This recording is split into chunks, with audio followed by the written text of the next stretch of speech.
So lalabas kami guys, bibili kami ngayon ng mga gamit sa kusina. Sasakay tayo ng tuk-tuk today. Tuk-tuk is like a tricycle in the Philippines. Na baby? Where are you? Hi! So maglalakad tayo ngayon papunta dun sa gate. Then lalakad pa ulit. Pupunta tayo doon, sasakay ng tuk-tuk. Then yung tuk-tuk pupunta sa train station. And then doon na, pupunta kami sa canteen. See you later! Ito yung tuk-tuk na sasakyan natin guys, papunta sa canteen.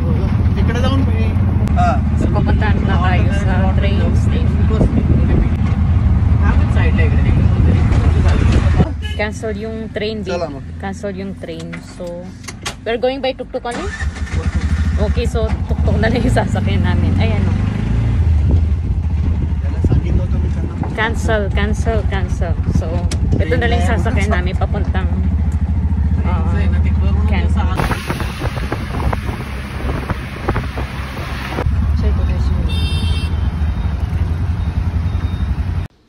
Dito sa loob ng Military Academy, dito natin matatagpuan yung tinatawag nating canteen.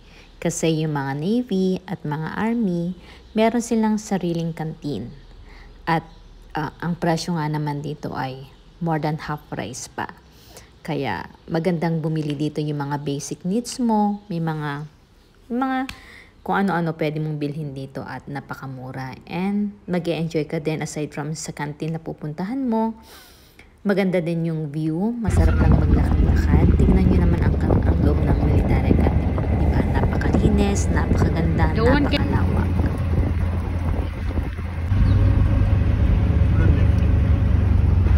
Nice place, no? Pauwi na tayo guys, natapos na akong bumili. Bukas ko na i-share yung video ng aking grocery. Thank you for watching.